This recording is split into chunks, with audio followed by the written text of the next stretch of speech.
Hi, I'm Derek Leahy. I host the ComGen Lunch with Seth Leon of the Alberta Community and Cooperative Association. Now, the ComGen network is made up of community groups, co-ops, municipalities, installers, individuals in Alberta who are interested in clean energy projects that generate electricity and community benefits. Now, these community benefits can range from job creation to an economic development fund. The ComGen Lunch is our network's bi-weekly online call. It takes place every second Friday to talk about projects. Now, these projects, they range from projects that are just getting started, so merely an idea, to projects that are completed already. In ComGen Lunch number 4, Innisfail Councillor Jean Barclay and Innisfail CAO Todd Becker discuss the Innisfail Solar Farm project, as well as some of the energy efficiency initiatives they're taking right now in the town. And a lot of those have to do with the local hockey rink, actually. The Innisfail Solar Farm is a great community generation success story. It involves the town administration, a local entrepreneur, and of course an energy company. Now, there's so many great aspects to the story, but I think my favorite part is it does a really good job of showing that when a town or a community decides it's going to become an energy generator, just so many opportunities pop up afterwards. Hopefully that statement will make a bit more sense after you watch this video. Enjoy! Okay, so we'll get started on our presentation today, and Todd is going to be moving the slides, so just bear with us a little bit because we're both at remote locations. But I just want to leave it on the title slide for a moment, and at the bottom of the slide is our mission statement. And in 2017, when we started our new term as councillors, we were taken through a strategic planning process with Ian McCormick from Strategic Steps, and out of that process we came up with this mission statement, and I love some of the words in it. I guess, you know, when I think about Alberta kind of moving forward, or our community moving forward, I look at some words in this mission statement, and, you know, innovation, imagination, progressive, exciting tomorrow, and then citizen-centered and a sustainable community. And when I'm making decisions as a councillor, or thinking about planning and moving forward, I often refer back to this mission statement as something I try to keep in mind, and on a lot of the decisions that I make anyways. So we will just go to the next slide, Todd. So this slide, it illustrates the solar farm, which is north of the golf course along Highway 54. This is just an overlay of the farm on 100 acres of land. And we'll just go one more, Todd. And then this is, of course, the solar panels being installed. I believe this was taken back in February. So my part of the presentation will be to focus primarily on the economics of the solar farm. And Todd will get into a lot of the other initiatives that the town has taken on and will continue to take on as far as energy efficiencies. So in 2018, council was approached by a local businessman, and he had a partner from the UK. And they came to talk to us about constructing a solar farm in Innisfail. We had a parcel of land in our land bank, which was situated just north of the golf course along Highway 54, if anyone's familiar with that. And they were proposing about a 90 to 100 acre project at the time. The only other project in the province at that time was the Newell County project down around Brooks, and it was under construction, so it was very difficult for administration and council to ascertain what would be fair lease terms, property taxes, etc. So that was somewhat of a guess at the time. But eventually we came to terms on the lease, and the Innisfail Solar Farm was born. Open houses were held in the community, as that was part of the regulatory requirement from AC, and it was finally awarded approval in 2019. So we were pretty happy when that happened, and we thought all the hurdles had been cleared. And then lo and behold, they came to us and they wanted to sell the project, and they had a potential buyer. But that buyer needed to have some changes to the lease terms, as well as the taxes. The property taxes actually ended up being double of what we originally thought they were. And they also wanted to extend the lease, which in my opinion was great.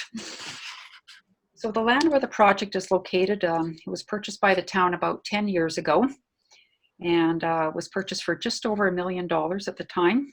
And it was put into the land bank for future development. Administration told us that we would probably be 40 to 50 years out to develop that land. So in the meantime, we really had this piece of property that wasn't generating any income.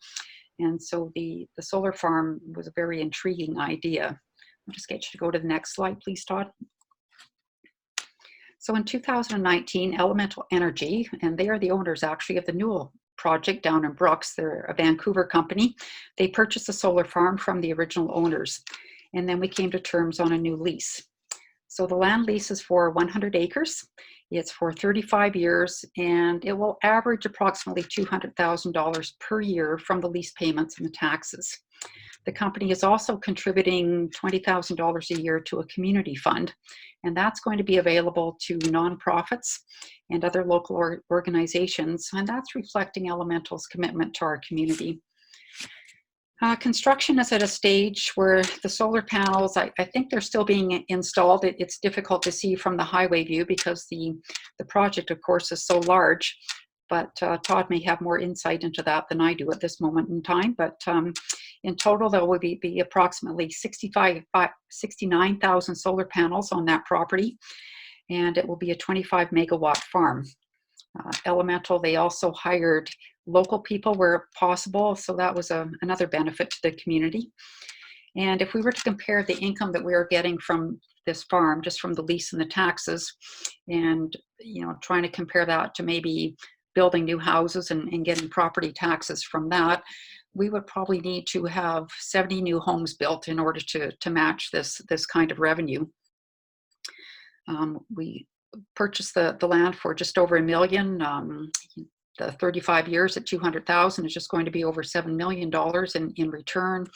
If we took that back to a present value, we're probably looking at around $3.3 million in present value terms. So for me, the economics of this project was an absolute no-brainer. We had land that generated zero income. The town of Innisfail has, let's say, no skin in the game. We don't have to put in any kind of infrastructure. There's no maintenance required. And we have a steady flow of income for the next 35 years. I'll just get you to go to the next slide, please, Todd. So we did this presentation back in, I think it was in February, with Pembina Institute at Red Deer College. And prior to doing that, we had a discussion with Pembina, and Laura had asked us to talk about some of the challenges around this project, and I kind of chuckled at the time, and I said, well, it is Alberta. And in some ways I wasn't kidding. I mean, I've posted a few times pictures of the project on Facebook, and I always get a few responses like, oh, this is such a waste of money, and they shouldn't be subsidized by taxpayer dollars. Of course it's not. And what a mess this will be to clean up when the project goes broke. The town should not be investing in this, and this is viable farmland, and we shouldn't be using it for a solar farm, and on and on. But when we take the time to explain to people what this project is all about, and the economic viability of the project and the benefit to the town, especially now, I mean, looking in hindsight with what we're dealing with right now with COVID, I am so grateful that this project kind of landed in our laps, and because we are going to have this new source of revenue for the community. So when we explain to people that we are only the leaseholder, and we are receiving the property taxes and the lease revenue and the community fund, it's much more acceptable to the community at large. We also have a small solar unit on our town administration office, and it's comprised of 56 Q cells. And in 2019, the town also submitted an expression of interest to MCCAC to further explore renewable energy for other facilities in the community, and purpose of reducing operational costs as well as greenhouse gas emissions. And I know Todd will delve into that in his portion of this presentation. So back in February, there was a report released. It's on the Government of Alberta website, and it was called Alberta's Climate Future, and it was authored by Dr. Catherine Hayhoe. And for those of you who are not familiar with her, she's a Canadian. She's an atmospheric scientist and a professor at a university in Texas. And she has published 125 peer-reviewed papers, abstracts, and other publications. In 2017, she was named by Fortune magazine as one of the world's greatest leaders and has been named in the top 100 of the most influential people in climate policy. And I just want to read a couple of paragraphs from the summary of that report. So she says that Alberta's climate is already changing, and many of these changes are projected to continue and even increase over the rest of the century. Since 1950, almost every part of the province has experienced significant increases in winter temperature from 0.5 to 1 degree Celsius per decade, and decreases in the frequency of cold days, heating degree days, and the proportion of winter precipitation falling as snow. Over half of the province has also experienced significant increases in summer temperatures from 0.1 to 0.3 degrees Celsius per decade, and some parts have also seen significant increases in warm days over 25 and 30 degrees Celsius. Projected changes will profoundly impact Alberta's natural environment and have the potential to affect the province's agriculture, infrastructure, and natural resources, as well as the health and welfare of its inhabitants. For both temperature and precipitation, the changes reported here are consistent with those projected to occur throughout Central and North America in response to human-induced climate change. They are appropriate for use in scientific analysis to quantify the impacts of warming planet on both human and natural systems, and to inform long-term planning, education, and outreach. You know, and I was talking to a friend of mine the other day. They're farmers west of Innisfail, and they were combining their canola. You know, we've been maybe 3 years now where farmers have had a bit of a challenge getting their crops off, and you wonder when it goes from, oh, this is just another bad fall, to this is the way it is now, and you know, looking at solutions to help with that respect. And you know, we live in a province where we have such great entrepreneurial spirit, and it's moved us forward in leaps and bounds. And the province has seen tremendous innovation over the past 50 years. We look at the oil sands when it started decades ago, and the tremendous innovation that went into facilitating that, and you know, with the government's help and academia and industry all working together. So we have such an incredible opportunity before us in this province to be global leaders in technological innovation. And I think we need to embrace the rapid change that is taking place and not fight against it. I recently read that Jamin Homes, which is one of Alberta's largest home builders, is now including solar units and EV charger outlets in all their new home builds this year to celebrate their 40th anniversary. And I'm guessing they wouldn't be doing that if there wasn't any demand for it. So, you know, we're a small community of less than 8,000 residents, and I know that many might say, why bother with retrofitting facilities and bothering with things like a solar farm? You're so small, it really doesn't matter what you do. But for me personally, it's about leadership, and leadership is about leading and not following, and you know, having that commitment and passion and decision-making capabilities, which may have detractors, but it's about being cognizant of the evidence and the data that surround us, and the trends that are taking place, and striving for that sustainability and efficiency, and hopefully that will inspire others along the way to join in this initiative that many communities are undertaking. So this is the first solar project actually in an urban environment. So I will end my portion there, and I will let Todd carry on, and he can tell you about a lot of things that are taking place in the community as far as energy efficiency goes as well. Excuse me. Thank you, Councillor Barclay, and what a great opportunity to shed a little bit of light on the town of Innisfail. Some of the work that has occurred here over the last few years, besides that of the solar farm.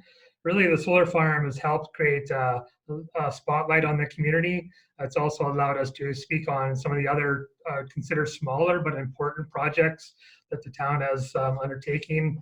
Like I believe in 2015, and it was before my time, so certainly being able to apply previous leadership's abilities in council and helping move that mindset and focus forward.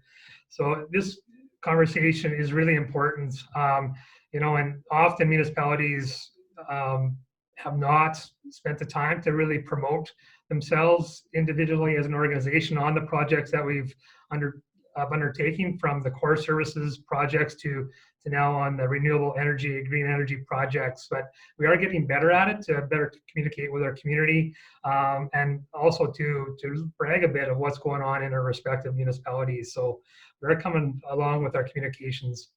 But this conversation is very important for the town of Innisfail.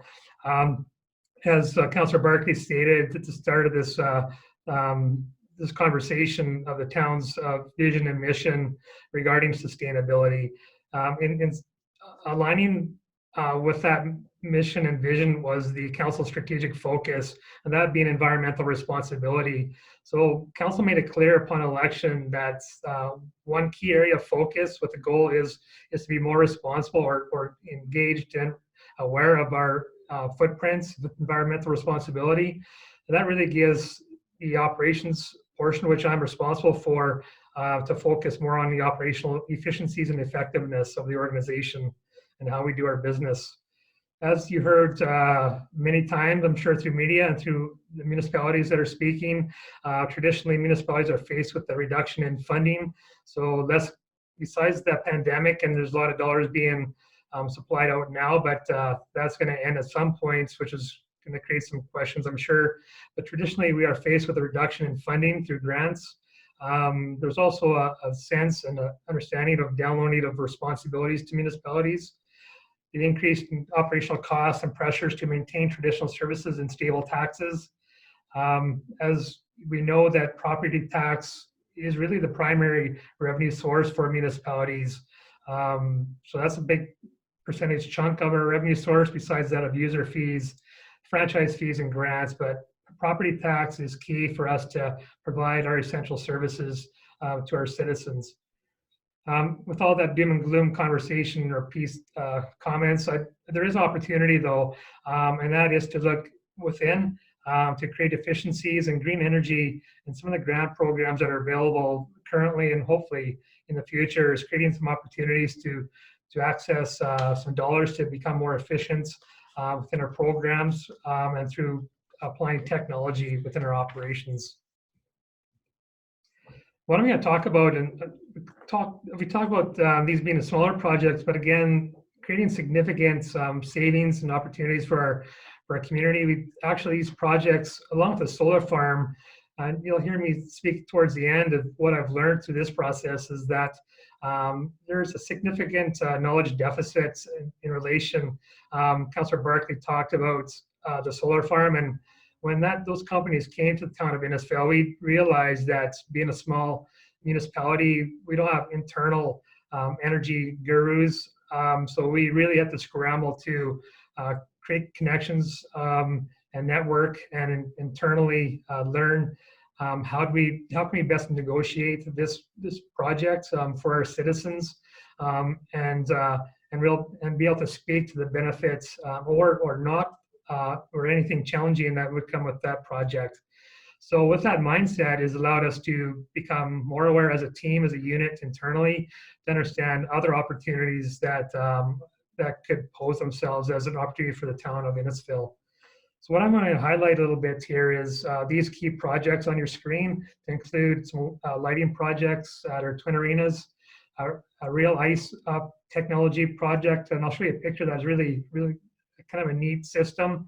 The furnace replacement projects, the Town of Innisfail Solar PV system, Council's directive on a new electronic powered ice resurfacer purchase, and of course a partnership with our local corporate citizen being Equus REA. So I just want to touch base briefly on where the town has accessed their funding from, and it's through the MCC funding agreement process, so the Municipal Climate Change Action Center. So there's been some adjustments to the programs as of recent. So some of the programs that we accessed back in 2015 have been adjusted a bit. But certainly point the attendees, municipalities, to reference the MCCAC website for potential funding for your respective projects. So just quickly, there is some supports required during the process for application. But really, it's a lot of quite a bit of paperwork. But again, it's well worth it based on the dollars that you can achieve with the projects and the grants. So submission of the expression of interest requires a detailed energy assessment and implementation plan. Those are just basic terms. There's a little bit more to it and different layers, levels to the process, but in general terms, all municipalities can access grant funding potentially based on a successful application. So just on the arena projects, that includes the lighting, the furnace system, and the real ice. The project that we applied for and received funding for, we had an eligible cost of $108,000, which we received just over $54,000. Part of that project was in relation to the size of the facility, and you can see the size just shy of 7,000 square meters. So there's a lot of different components to make up the grants, and the space and the size, it was one for this project. The maximum eligible energy audit funding is also some dollars there to help us with this process. So we have twin arenas in Innisfail, quite modern facilities based on the age. They've been upkept really well over the years, built roughly in 1980. So just to give you some of the detail of the lighting projects, the Ice Surfaces lighting went from a 400-watt multi-vapor lamp to a 165-watt LED lamp. The general areas outside of the ice surfaces went from a 44-watt LED to a 17-watt LED lamp. The exterior lighting and parking lot went from 175-watt lamp and 400-watt lamp to 45-watt lamp and 100-watt lamp, LED lamp, respectively. Some of the projects with this with the lighting project, the lighting expected annual savings of just over $20,000. Of course, there's a less power consumption in relation, a less heat reduction. There is heat reduction, which is important for the quality of the ice for the users and patrons. Positive effect on the ice conditions and ice plant operations. So it all part of that system. Refrigeration, we want to have less heat being generated to make sure that the high cost of our refrigeration plants are minimized. Of course, improved lighting and patron spectator experience. This next project is actually, I must say, it's a cool project. It's unbelievable. Being a hockey guy, we are now flooding our ice with cold water. So it is cool, and pun intended there. So it's really not much. It's a $37,000 project. It's really a tiered drop system we've applied into our water system. It's cold water. So what it does, the science behind it is that the pressurized system removes gas bubbles and decreases the viscosity of the water. And really, in general terms, the ice does not splinter as typical cold water application does. So the users, and I being one, we don't notice the difference actually. So again, cold water being applied with our ice machine. And there's a few of these I know in Alberta, but strongly encourage municipalities to take a look at this technology. And I can't plug Real Ice. There may be other suppliers, but that's who was available for us at that given time. So what does this mean for the town of Innisfail and some of the benefits? Can save more than 50% of total water heating costs, savings of up to 12% refrigeration costs, lessen the demand on ice plant and cost to flood with hot water. So again, back to that refrigeration systems. As soon as you put hot water down, it's going to drive your plant to kick in. Generally maintenance free with very little moving parts. Annual cost savings anticipated at $11,000, which means just over 3 years on the payback. Annual natural gas savings is 734 gigajoules. Annual electricity savings is just shy of 71,000 kilowatt hours. Equipment life expectancy is 25 years, with the annual emission reduction is 74 ton carbon dioxide. So really cool and not really taking a lot of space within your facility. And This one's less cool, less bling, being our furnace replacement system. I won't go into a lot of detail, but it's very important. We have 9 furnace units within our twin arenas, and so far we replaced 4 of those units, and we will, as required, change out those units. Councillor Barclay mentioned the town administration office. So back in 2016-ish into 2017, the town undertook a significant office renovation, $2 million renovation, which took the existing space in one of the decommissioned fire hall bays and built out new administration office, new entranceway and meeting rooms, and of course, a new council chambers. The town made application to the MCC, AC Alberta Municipal Solar Program, and aligned the grant associated with the project. So it was forward thinking. Application was made, expression of interest, and then we were able to apply that grant funding at the same time as that renovation. The process generally is a submission of expression of interest. MCC AC pays a rebate per watt of total installed capacity. Of course, the interconnection operating agreement with Fortis. So the benefits of this project I listed out for you is, as Councillor Barclay mentioned, 56 PV modules with a total capacity of 19 kilowatts, expected to generate 20 megawatt hours of energy annually, which is equivalent to 4 average households' consumption. It's expected to offset the office's power consumption, and it has actually taken the peak off the grid on the delivery side during the peak demand hours. Energy yield per year is 20,000 kilowatt, and total eligible expenses of $41,000.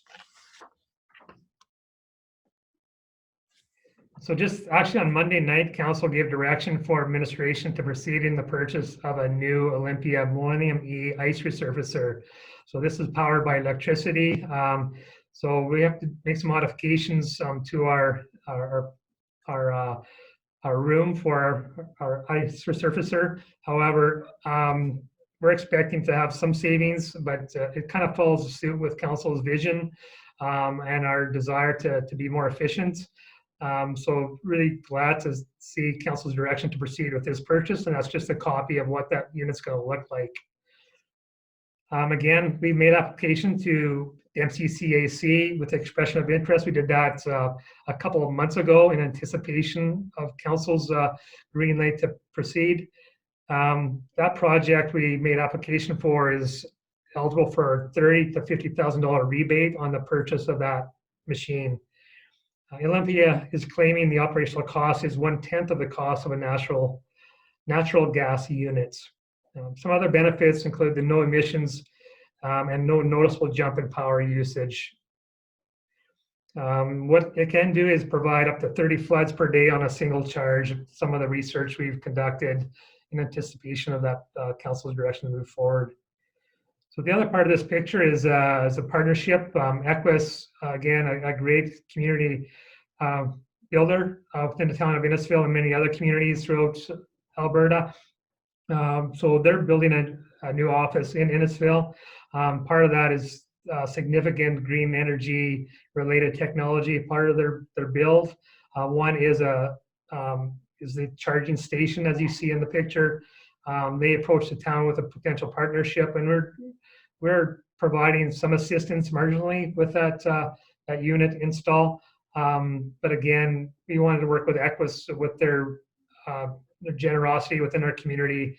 The town council wanted to make sure that we're providing a return and making sure we're supporting their development as well. And just kind of moving into closing and put it back to Councillor Barclay, perhaps. So the town of Innisfail is realizing success associated with energy conservation. And one is actually just creating a sense of pride in the community, a spotlight, having the ability to speak at several different conferences and workshops. The solar farm was really it. Again, new to us and new to Alberta. So a little bit of excitement, but also what does this mean for our community? The solar farm negotiation, as I mentioned earlier, created a little bit of cracks on our knowledge base, and I have a fantastic administration team. And what we've done in relation, we've developed an energy task force internally. We'll probably broaden that due to the innovation focus out there and the opportunities, but right now we have a great team from the corporate services to operations to dev to our sustainability manager. We have a full team that gets around the table to talk about energy opportunities. Of course, getting that feedback and tying it into the political arena through council. Right now, also the town has submitted applications to MCC, AC, Recreation, Energy Conservation for the scoping audits of our Innisfail Curling Arena, the Aquatic Center, and we're testing again on our twin arenas, making sure that we're not missing any opportunities in those facilities. So, they're long-winded there, panel and to Councillor Barclay, but pretty excited to be able to present today.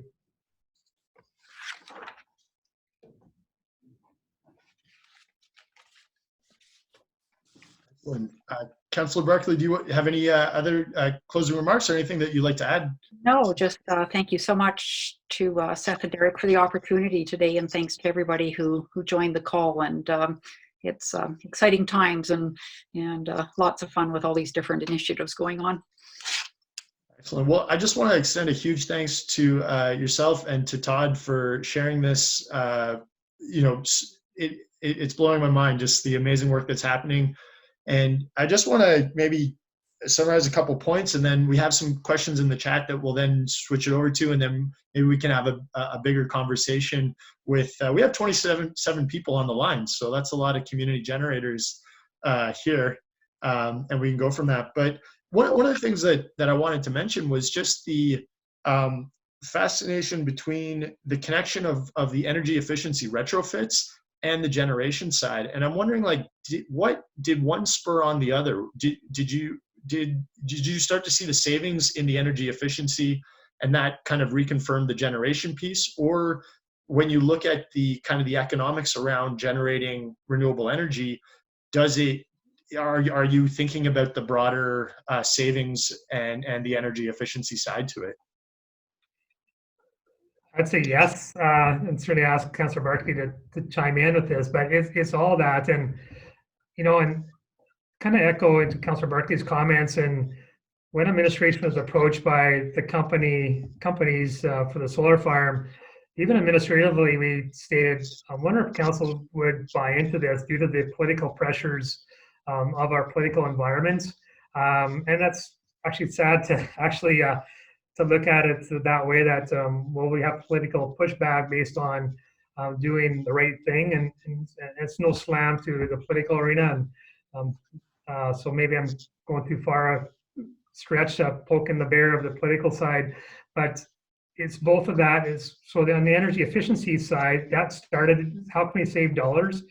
As I mentioned at the start of this in my presentation, is we need to find efficiencies within our operations to meet the escalating costs, and that's from insurance to staffing, salaries to everything is going up in price, and we have the pressure to maintain those services. So I think on the economics onto the solar farm, that came through an idea, through a local successful company that is also a community builder, and we saw a revenue generation source to help better serve our community through some stable funding for a long period of time. Councillor Barclay, I'm not sure if you wanted to add into that. No, I don't think so, Todd, other than, and please everybody call me Jean. Councillor Barclay's way too formal for me, but the operational costs, I don't know what they are off the top of my head, but I'm sure all of us know how much it costs to heat our homes in the winter time. So you can imagine what it must be for, lighting, etc., facilities like an arena with twin ice surfaces or a swimming pool or something. So as Todd says, it's very much about finding, efficiencies and trying to reduce those operational costs as we move forward, because, we are seeing less funding from government, provincial government, and I'm sure we will see less of that going forward, considering the times that we're in right now. So we all have to get very creative and think outside the box. And think of new ways to save some money and also generate revenues as well. Excellent. No, that's great. And as well, I guess my last comment, like I was, the connection between generation, energy efficiency, but also hockey. I think that's pretty cool. And I wonder who gets to drive the Zamboni and those pieces. But why don't we jump into the Q&A? Okay, one we have from Sarah McIntosh. So she was curious the breakdown between the taxes that are collected for the solar farm and the lease payments that are collected. What's that look like? Do you want to take that, Todd? I don't know how much we're supposed to disclose with details, but oh, well, yeah, whatever you're comfortable with. But yeah, Todd can answer what he thinks is appropriate. I think it's I'd say we do have an agreement with Elemental. So as Jean mentioned, that approximately $200,000 net revenue generation without services provided to that facility. So you're looking at roughly 2/3 tax collection and 1/3 on the community benefit fund. I'd say roughly in that area.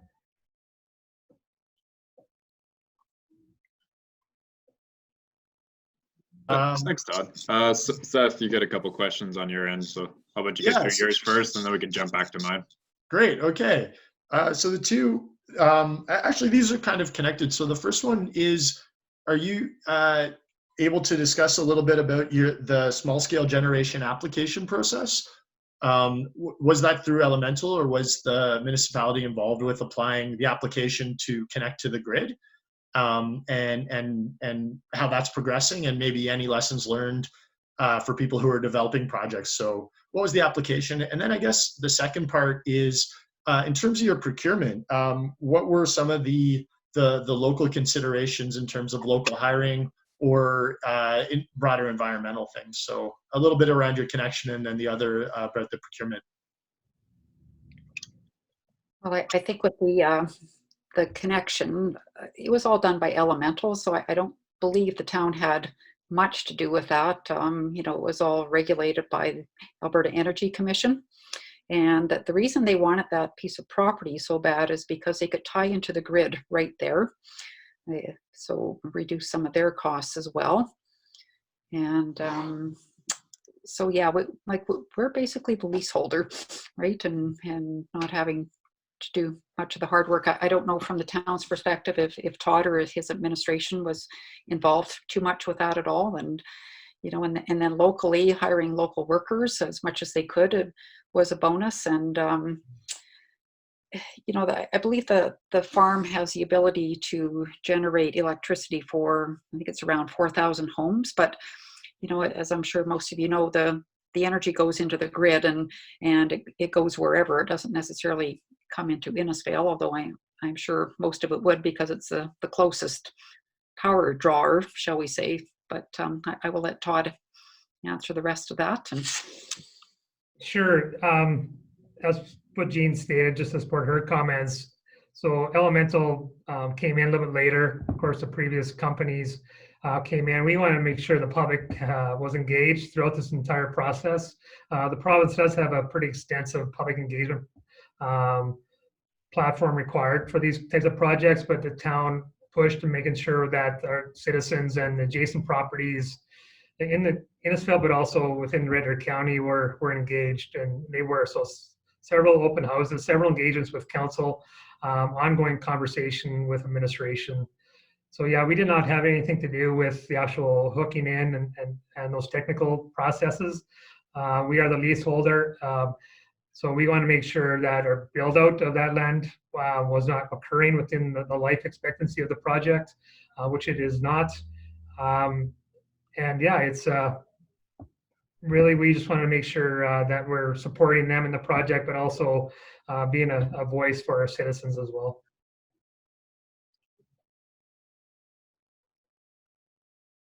That's excellent. I see we've got a couple more questions, and yeah, I'll hand it over to Derek. But I just one thing to note, like when you mentioned the location and that the developer saw the interest and the value in where that was located close to the interconnection. And I know we've seen that in projects, understanding, that location, the importance. So that's really great to hear that was, the proximity, I guess, to substations, as well as the load with the municipality as a factor, and other things for people to consider. So Derek, what else do we have on deck here? All right, I'm going to get through the community generation questions first. I know we do have some very hockey rink specific questions too. We'll try and get to those, but I'm going to give priority, just because we only got about 15 minutes left. I'm going to give priority to the ComGen questions. So we do have a question from Simon Irving about the Economic Development Fund you guys created. So he was curious, how's it structured and what are the plans for the fund? Well, there's a portion will go to this community fund, and it's for the use of nonprofits and other organizations in the community. As I mentioned before, we haven't got to the point quite yet as to what it looks like. Potentially, I suppose that community fund would not just be for this project or from this project. It may be a larger community fund where people from the community could donate to it, or it could be a benefactor from an estate, etc. And so I believe, in the next few months, administration will be bringing that forward to council, as I imagine this project will be underway at the end of towards the end of this year sometime, and operating. So I see the community fund as something much larger than just elemental energy from my perspective. Thanks, Jean. And we kind of have a follow-up question there in the chat box. I don't know if you can see it, but is Rob Barclay, who I believe is a councillor from Athabasca, is asking if it's possible to share the economic model for the business plan for the project, or some sort of template. Todd, I'm not sure. Really, Councillor, what we did is make sure we have quite a bit of land within our boundaries in Town of Innisfail, fortunately, and so we are able to. We have also our projected growth plans. So understanding that the build out of this area for zone as residential future developments, I was looking at that 40-ish, 40 to 50 year build out. That was really the catalyst for council to make that decision. Previous council had the foresight to purchase that property for future developments. Based on the project itself, the previous company prior to Elemental provided those details to council. So I certainly have those companies provide that detail. I don't think that's ours to release, but demonstrated confidence to town council with those numbers that this is a viable project. It's not funded through grants. So they're making it on their own, ready to plug in June is what I heard. But the economics would have to go right to those respective companies. But Elemental, being a very strong company, they've been great to work with, and likely would be happy to talk to you about potential projects in your respective municipalities. Thanks, Todd. I think the next two questions are going to be directed to you too, because they're involving the ice rink. So we could break it into two parts. One question is the real ice technology you guys were using. Do you know if it can be applied to outdoor rinks?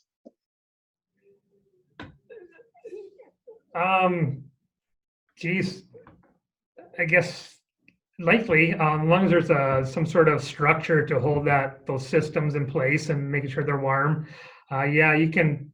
Basically, they just tapped into our water line. You saw the copper water line in our ice resurfacer room, and we just plumbed around it. There's a lever, so we didn't really do much alteration to that unit or to that room to make that work. So as long as that system is maintained in a warm area, you can apply it anywhere.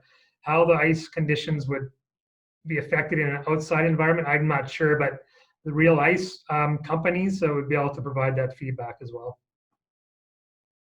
Okay, thanks, Todd. And sort of a follow-up question for this really cool Zamboni you guys are going to have, or Zamboni Machine. Was there any modifications you had to make to the room where it's going to be kept? Let me make it clear. There's two types of ice resurfacers that we associate ourselves with. One is Zamboni, so we call the ice resurfacers around Zambonis, but actually that's a brand name, Zamboni. So in this case, it's called Olympia. So just a little FYI. So we'll call it the Olympia ice resurfacer, in all fairness to Olympia, but no disrespect. Yeah, we do have to make a little bit of adjustments. So we just have ice within the traditional ice use time. We don't have ice in the summer. We could, but we don't currently. So typically we would take our Olympia, our natural gas Olympia machine that we have currently, and which will be a backup. We park it in our shop. We winterize or summarize it and park it. So now we need to maintain this new machine within its current location and basically have a trickle charge throughout the non-ice season. So that space is often used for our trade show or our farmers market. So we need to do some rejigging of some storage area, but also we need to now install that charger system, which is going to be, it comes with the machine. And just to give you an idea of the cost of that machine, just north of 150,000. And that includes the charging unit. So that kind of gives you some idea. I mean, I can maybe add on to that, but I'll just stop there.